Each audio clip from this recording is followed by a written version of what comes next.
Mr. McNerney for 5 minutes. Thank you, Mr. Speaker. Mr. Speaker, I rise today to discuss the growing anti-science attitude in Washington. This attitude has manifested itself even on the cover of the respected National Geographic magazine, titled The War on Science. The war on science is being conducted in two ways. First, by rejecting or trying to discredit legitimate science, and second, by reducing federal science funding. Skepticism of science is hardly new and is sometimes well-founded. But what's happening today is different and is part of a trend in the United States to discount or disbelieve experts in any field. And I hear from scientists who are very worried that the quality and quantity of science produced in this country will decline as a result. American inventors and innovators have improved our lives, having given our country an economic edge, helping make us the strongest in the world.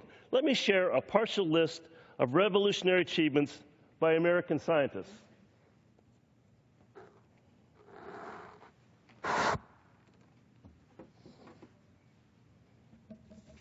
Airplanes, phonographs, practical incandescent lamps, wireless communications, microwave ovens, lasers, personal computers, washing machines, cyclotrons, 3D printing machines, polio vaccinations, the nuclear bomb, light-emitting diodes or LEDs, fiber optic cables, mobile telephones, computer mouse, public key cryptography, global positioning systems or GPS, and social media. Now let's recall an earlier battle against science that used the discredit tactic, namely the tobacco company's effort to dispute the science that smoking is addictive and causes deadly diseases. The tobacco industry tried to both discredit and threaten the scientists who were advancing the facts and funded questionable scientists to create doubts about the actual scientific results. The tactic worked for a time while tobacco producers were able to continually hook millions of new people on their dangerous product. Eventually, the science went out, but the cost was terrible. Today, a similar effort is underway with respect to climate change.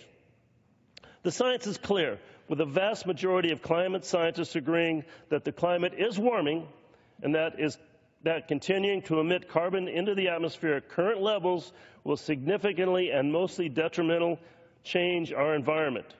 Moreover, even though the evidence that climate change is already taking place and is overwhelming and increasingly obvious, there is widespread denial that climate change is even happening or that it would be possible to help combat it. But the things that need to be done to address climate change, such as carbon emissions, can be done gradually, predictably, and in a way that helps the economy grow and puts people to work. So why is there so much resistance? The resistance in America is caused by a well-funded campaign to create doubt about obvious scientific facts. The fossil fuel industry in particular has been paying its own scientists to go on talk shows, to publish in their own denial journals, and generally to create doubt whenever possible about climate change, suggesting that it would be better to wait for conclusive evidence before doing anything.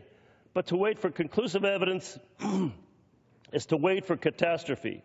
And while Republicans in Washington are trying to reduce or eliminate funding for climate change research, there also seems to be an effort by Republicans to reduce science funding across the board. This will result in fewer scientific advances in the U.S.,